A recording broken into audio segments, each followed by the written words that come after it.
Forwarding और आपके पास routing के बाद जो है आपके पास अब इससे पहले यहाँ पे एक स्लाइड मिसिंग है जिसको हमने इंटेंशनली नहीं डाला हुआ।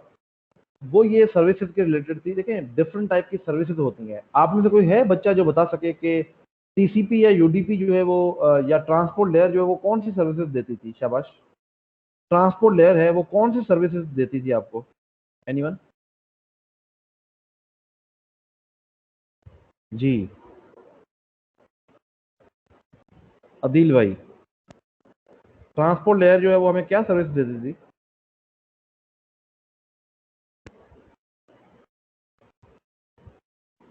नहीं, कोई सर्विस नहीं देती थी। मेहदी, मेहदी ट्रांसपोर्ट लेयर जो है हमें कौन सी सर्विसेज देती थी? लाइक एक दो मिसाल दे दो। सर वो शायद देती है लेयर इंटरफेस जो होता है। नहीं, मैं सर्विसेज की बात कर रहा हूँ।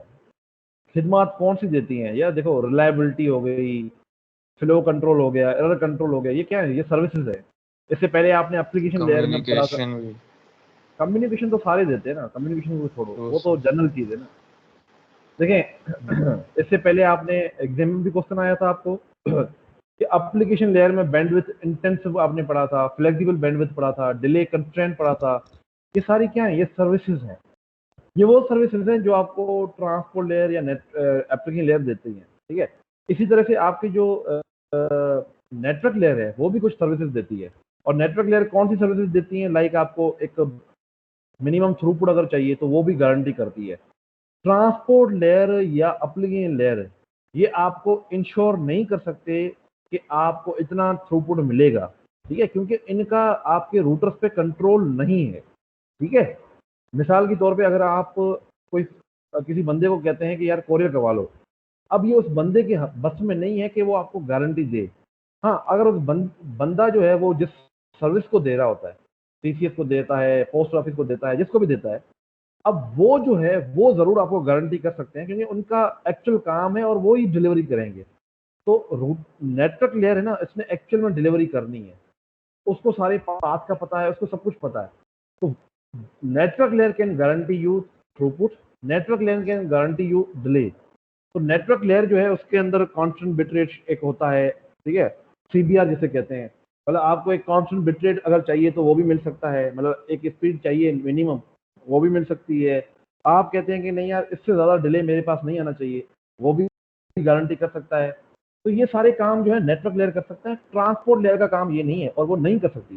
टीसीपी आपको रिलायबिलिटी दे सकती है, बट उसमें ये कहीं गारंटी नहीं है कि आपको इतनी देर में रिलायबिलिटी मिलेगी। ठीक है, वो कहीं भी गारंटी नहीं दे सकती टीसीपी। ठीक है, तो ये ध्यान में रखिएगा कि नेटवर्क लेयर जो है वो डिफरेंट टाइप की सर्विसेज देती है। अच्छा, अब इसमें सब दो चीज़ें बड़ी इंपॉर्टेंट है कि आपके जो नेटवर्क लेयर है उसका एक सिमिलरिटी है आपके ट्रांसपोर्ट लेयर से। एक सर्विसेज है जिसको हम कहते हैं कनेक्शन ओरिएंटेड सर्विस। ये दो किस्म के असल में आर्किटेक्चर है नेटवर्क के। अब नेटवर्क से मुराद यहाँ पे काफ़ी सारे नेटवर्क हो सकते हैं। जैसे आपने इंटरनेट पढ़ा है, internet is a network, collection of network. इसी तरह से एटीएम एक होता है, ये हमारा एटीएम नहीं, असाइंक्रोनस ट्रांसफर मोड, ये भी एक नेटवर्क होता है। इस तरह से और भी काफ़ी सारे नेटवर्क होते हैं। हर नेटवर्क की अपना आर्किटेक्चर होता है और अपनी रिक्वायरमेंट होती है। ठीक है, ये तो आपको मैं पहले भी बता चुका हूँ। अब वर्चुअल सर्किट नेटवर्क क्या है कि ऐसा नेटवर्क जिसके अंदर हम क्या कर रहे हों, बल्कि इससे पहले आपको मैं बताऊं टीसीपी और यूडीपी में बेसिक फर्क क्या था कि भाई टीसीपी जो है वो कनेक्शन ओरिएंटेड है और यूडीपी जो है वो कनेक्शन ओरिएंटेड नहीं है। ठीक है, अब कनेक्शन ओरिएंटेड होने का मतलब क्या था कि हम पहले पहले कनेक्शन स्टार्ट करने से पहले, बातचीत करने से पहले पहले कनेक्शन एस्टेब्लिश करते हैं, वो 3 वे हैंडशेकिंग प्रोसेस करते हैं। इसी तरह से नेटवर्क के अंदर भी ऐसे ही है। एक सर्विस है जिसे हम कहते हैं कनेक्शन ओरिएंटेड सर्विस और दूसरी सर्विस है जिसे हम कहते हैं कनेक्शन लेस सर्विस। ठीक है, तो वर्चुअल सर्किट एक आपके पास सर्विस है जिसको हम कहते हैं कनेक्शन ओरिएंटेड सर्विस, जिसमें हम पहले नेटवर्क लेयर में पहले कनेक्शन बनाते हैं। ठीक है, और असल में इसमें होता यह है कि वर्चुअल सर्किट्स बनते हैं। वर्चुअल सर्किट से मुराद यहाँ पे रजिस्टर कैपेसिटर नहीं है। सर्किट से मुराद यहाँ पे एक पाथ है। ठीक है, जो हम रूटर जो लिंक्स पे बनाते हैं ना पाथ, वो पाथ की बात कर रहे हैं। असल में हम यहाँ पे वर्चुअल पाथ बनाते हैं और उसमें कम्युनिकेशन करवा रहे होते हैं। ठीक है, और उन वर्चुअल पाथ की एक अपनी पूरा आर्किटेक्चर है। जो कि हम इस कोर्स में नहीं पढ़ेंगे फिलहाल। पहले इंक्लूड था, अब हमें पता है कि वो ज़्यादा यूज़ नहीं होता, तो हम इसको पढ़ाते नहीं हैं। ठीक है। उसके बाद जो दूसरी आर्किटेक्चर है वो है डेटाग्राम नेटवर्क। अब डेटाग्राम नेटवर्क जो है वो बड़ा इंपॉर्टेंट है। जो हमारा आजकल का इंटरनेट है वो डेटाग्राम नेटवर्क पे चलता है। कोई कनेक्शन ओरिएंटेड सर्विस इस्तेमाल नहीं करता, क्योंकि कनेक्शन बनाने में टाइम लगता है। ठीक है। उसमें काफ़ी सारी चीज़ें गारंटी करनी पड़ती हैं आपको। तो this is connection less service. तो कनेक्शन लेस है, जैसे आपको मैंने बताया था कि टीसीपी और यूडीपी के अंदर मल्टीप्लेक्सिंग और डीमल्टीप्लेक्सिंग। यूडीपी के अंदर कनेक्शन नहीं बनता तो हमारे पास दो टपल चाहिए, एक डेस्टिनेशन पोर्ट नंबर और डेस्टिनेशन आईपी एड्रेस। इसी तरह से टीसीपी के अंदर हमें चार टपल चाहिए, एक destination port number, destination IP address, source port number, source IP address, क्योंकि कनेक्शन हमने एस्टेब्लिश करना है। अब डेटाग्राम के अंदर ऐसा कोई चक्कर नहीं है।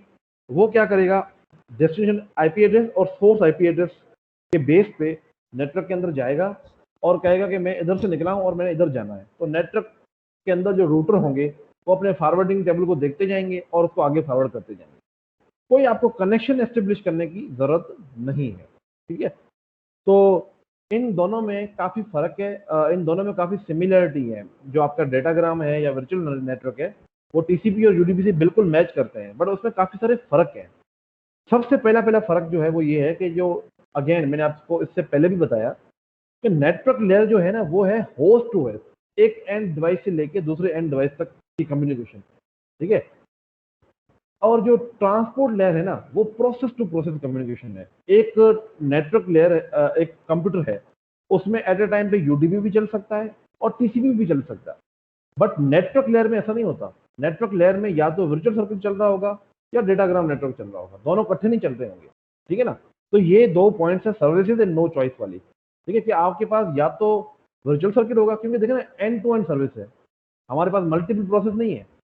मल्टीपल प्रोसेस, एक कंप्यूटर है उसमें फर्ज करें आपने एक वेब ब्राउजर ओपन किया है, उसके लिए आपको पता है टीसीपी यूज होता है।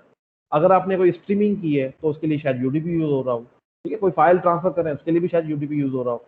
तो कहने का मतलब ये कि ये डिपेंड करता है, ठीक है, कि आपकी कौन सी एप्लीकेशन चल रही है। तो टीसीपी और यूडीपी दोनों एंड डिवाइस पे इकट्ठे भी चल सकते हैं। ठीक है, क्योंकि वो प्रोसेस टू प्रोसेस कम्युनिकेशन है। ठीक है। हाँ, ये नहीं हो सकता कि एक आपने एप्लीकेशन बनाई है वो आपके दूसरी एप्लीकेशन से रब्ता करती है और वो दोनों डिफरेंट प्रोटोकॉल पे चल रहे हैं, ऐसे नहीं हो सकता। ठीक है। बट दोनों का टीसीपी पे होना या दोनों का यूडीपी पे होना लाजमी है। बट एक कंप्यूटर के अंदर मल्टीपल यूडीपी और टीसीपी के हो सकते हैं। अब एक नेटवर्क के अंदर डेटाग्राम और वर्चुअल सर्किट दोनों इकट्ठे नहीं हो सकते। अच्छा, दूसरी चीज ये है कि जो आपकी इम्प्लीमेंटेशन है, ये जो आपके डेटाग्राम या वर्चुअल सर्किट की जो इम्प्लीमेंटेशन है ये आपके रूटर्स पे होती है, कोर डिवाइसेस पे होती है, और कुछ केसेस में हमारे एंड सिस्टम में भी होती है। जब हम एक एडहॉक नेटवर्क बनाते हैं वहां पे आपका कंप्यूटर जो है ना वो रूटर का काम भी करता है।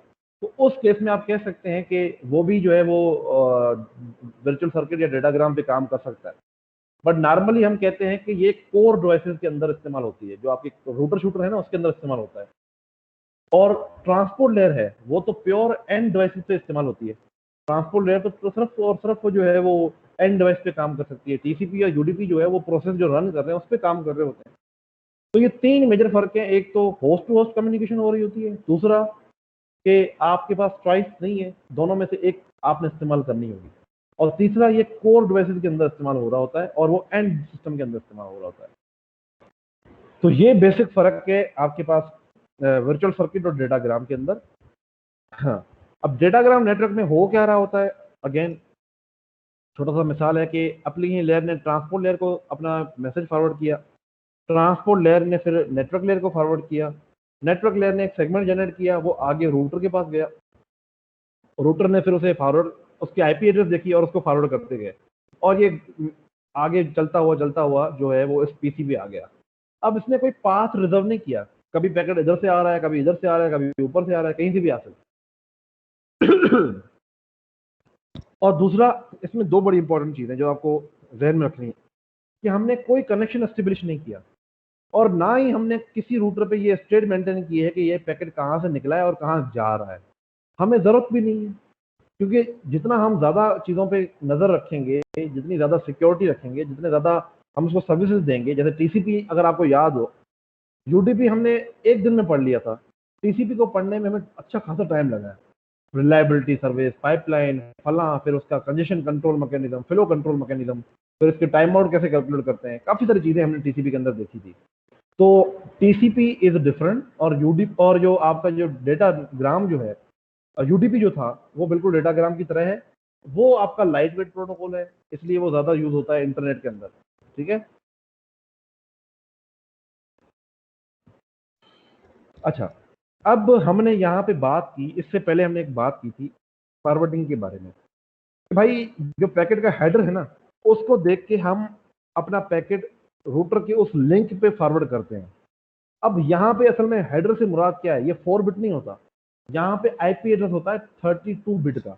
ये तो आपको सिर्फ डेमोन्स्ट्रेट करने के लिए एग्जांपल दिया था।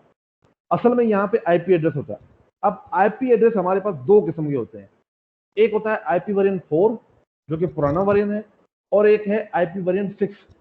आईपी वेरिएंट 4 जो है वो 32 बिट्स का है, टोटल 32 बिट है। इसका मतलब है 2 पावर 32 कॉम्बिनेशन बन सकते हैं, इतनी आईपी एड्रेस हम यूज कर सकते हैं, बट ये हमें कम पड़ गई। ठीक है, तो हमने क्या किया, हमने आईपी एड्रेस का वेरिएंट चेंज किया, और अब जो आईपी एड्रेस आईपी वेरिएंट 6 है वो 128 बिट का है। वो 32 का था, और आईपी वेरिएंट 6 जो है वो कितना का है, 128 बिट्स का। 128 बिट्स का मतलब क्या हुआ, 2 पावर 128 कॉम्बिनेशन बन सकते हैं। असल में इंटरनेट ऑफ थिंग्स जैसे है, इंटरनेट ऑफ थिंग्स कहता है कि हर डिवाइस को आपने एक आईपी एड्रेस देनी है। तो हर डिवाइस से मुराद है कि आप, वो कहता है कि रेत के जरे को भी आईपी एड्रेस देनी है, तो इतने आईपी एड्रेस चाहिए आपको। तो अब जो है वो आईपी वेरिएंट 6 जो है ना, और भी काफी मसले थे आईपी वेरिएंट 4 में जो हम देखेंगे, जिसको आईपी वेरिएंट 6 ने फिर हैंडल किया था। ठीक है, तो दो किस्म के आपके पास यहाँ पे मैंने बताया कि आपके पास होते हैं। अब असल में यहाँ पे जो फॉरवर्डिंग टेबल होता है ना, उसमें आईपी एड्रेसेस की रेंजेस होती हैं। देखिए ना, अगर मैं आपको कहूँ कि यार फॉरवर्डिंग टेबल है, उसमें आप ये लिखें कि ये आईपी एड्रेस आए तो तुमने इस पे फॉरवर्ड करना है, ये आए तो इस पे फॉरवर्ड करना है। तो यार हमारे पास नेटवर्क के अंदर 4 बिलियन, 4 अरब आईपी एड्रेस होंगे। तो 4 अरब आईपी एड्रेस को हम कैसे जो है वो एक रूटिंग टेबल में स्टोर करेंगे? उसमें स्टोर करने के लिए मेमोरी भी चाहिए, फिर कंपेरिजन करनी होगी हमें, फिर प्रोसेसिंग पावर भी चाहिए। तो ये तो फिर एक बिल्कुल ही फजूल सी अप्रोच हो जाएगी कि हम जो है वो एक एक आईपी एड्रेस स्टोर कर रहे हैं। उसके बरक्स हम क्या करते होते हैं, हमने सिर्फ रेंज जो बतानी होती है कि यार इस रेंज में आए तो ये लिंक पे फॉरवर्ड कर दो, इस रेंज में आए तो ये लिंक पे फॉरवर्ड कर दो। तो इसी का एक छोटा सा मिसाल यहाँ पे देने की कोशिश की है कि डेस्टिनेशन एड्रेस यहाँ पे ये स्टोर हुए हैं फॉरवर्डिंग टेबल में। आपको कहा गया है कि यार ये बाइनरी में शो की गई है, ठीक है, ये 32 बिट का एड्रेस है। भाई इस रेंज में आ जाए तो इस लिंक पे फॉरवर्ड कर देना, इस रेंज पे आए तो इस लिंक पे फॉरवर्ड करना, इस रेंज पे आए तो इस लिंक पे फॉरवर्ड करना। अब बात ये है कि यहाँ पे जब एक पैकेट अराइव हुआ, एक रूटर पे पैकेट अराइव हुआ, उसका एक आईपी एड्रेस था। हम असल में करते ये हैं कि उस आईपी एड्रेस को इस रेंज से कंपेयर करते हैं। और वो कंपेयर कैसे करते हैं? वो कंपेयर करते हैं लॉन्गेस्ट प्रीफिक्स मैचिंग के बेस पे। अब ये लॉन्गेस्ट प्रीफिक्स मैचिंग क्या है कि भाई हम असल में, एक तो तरीका ये है कि हम पहले इससे सारा कंपेयर करें फिर इससे कंपेयर करें, ये तो फिर सही तरीका नहीं है, इसमें भी लंबा टाइम लग जाएगा। तो प्रीफिक्स मैचिंग कहता है कि आप सबके साथ कंपेयर करते जाएं, जिसके साथ बिट्स ज़्यादा मैच हो आप कहते हैं कि ये इस रेंज में लाए कर। ठीक है, क्या मतलब? अगर मैं आपको छोटा सा एक मिसाल दूं,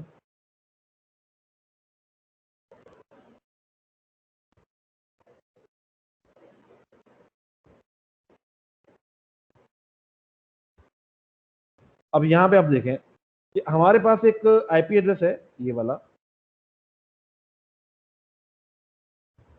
ठीक है। अब हमने इसको मैच करना है, ठीक है। अब हो क्या रहा है कि हम सबसे पहले पहले लॉन्गेस्ट प्रीफिक्स मैचिंग, प्रीफिक्स से मतलब पहली वाली बिट्स, पोस्टफिक्स का मतलब है बाद वाली बिट्स। तो ये पहली वाली बिट्स को हम कंपेयर करेंगे, ये ऑक्टेट है। ऑक्टेट का मतलब क्या है? 8 बिट्स को हम ऑक्टेट कहते हैं, ठीक है। अब इस ऑक्टेट को हमने सबके साथ कंपेयर करना है। पहले इसके साथ कंपेयर किया है, मिल रहा है, इसके साथ भी मैच हो रहा है, इसके साथ भी मैच हो रहा है, ये सबके साथ ही मैच हो रहा है, क्योंकि सब सब जो रेंज है उनकी बिट्स पहली वाली सेम है, 1 1 0 0 1 0 0, ठीक है। अच्छा, फिर हम अगला ऑक्टेट कंपेयर करेंगे, अगला ऑक्टेट भी सबका सेम है। फिर हम थर्ड ऑक्टेट कंपेयर करेंगे। अब यहाँ पे डिफरेंस आता है। अब ये देखें, 0 0 सब में 0 0 है, ठीक है। फिर 1, यहाँ भी सब में 1 है। उसके बाद 0 आ गया। अब ये 0 नहीं है, ये रेंज खत्म हो गई, इसको उड़ा दें। इसमें भी 0 नहीं है, इसको उड़ा दें। यहाँ पे 0 आ रहा है, इसका मतलब है कि ये इस रेंज में कहीं पे लाए करता होगा, इस रेंज में कहीं पे लाए करता होगा। हम कह सकते हैं कि यार इस पैकेट को जो है ना लिंक इंटरफेस 0 पे फॉरवर्ड कर दो, हमें आगे चेक करने की जरूरत नहीं। अब हमें इसको कंपेयर नहीं करेंगे, इतने हिस्से को कंपेयर करने की जरूरत ही नहीं है। हम सीधा सीधा चुप करके इसको, क्योंकि इसका लॉन्गेस्ट प्रीफिक्स मैचिंग जो हुआ है ना वो इसके साथ हुआ है। ये जो मैचिंग का रिजल्ट है आपके पास यहाँ पे, ये आपके पास इसके साथ सबसे ज्यादा मैच हुआ है। इसी तरह से एक सेकंड एग्जांपल है, ये अगर आप देखें तो इसके साथ ज्यादा मैच हो रहा है, सेकंड वाले के साथ ज्यादा मैच हो रहा है। ये आप खुद करके देखिएगा, ये इसके साथ ज्यादा मैच हो रहा है, बाकी के साथ इसकी मैचिंग नहीं हो रही। तो आप क्या करते हैं, आईपी एड्रेस आता है, उसको रेंज से कंपेयर करते हैं। जब रेंज से कंपेयर किया तो वहां पे फिर आप देखते हैं कि यार अब ये किसके साथ ज्यादा मैच हो रहा है। जिसके साथ भी ज्यादा मैच होता है आप फौरन जो है वो कहते हैं कि यार ये इस रेंज में लाए कर, ठीक है। और अगर ये किसी भी रेंज से मैच नहीं होता तो आप थर्ड लिंक पे फॉरवर्ड कर देते हैं। तो बेसिकली ये होता है फॉरवर्डिंग टेबल पे, ठीक है। और ये काम सारा रूटर पे हो रहा होता है, कंप्यूटर पे नहीं, रूटर पे हो रहा होता है, ये रूटर पे कर रहा होता है। अब रूटर पे अगर ये हो रहा होता है तो इसका मतलब है रूटर का जो आर्किटेक्चर है उसको भी समझने की जरूरत है कि यार रूटर के अंदर क्या क्या चीजें होती हैं। तो थोड़ा सा जो है वो डिस्कशन रूटर का भी कर लेते हैं, but before going to router आपको कोई क्वेश्चन हो तो प्लीज पूछ लें।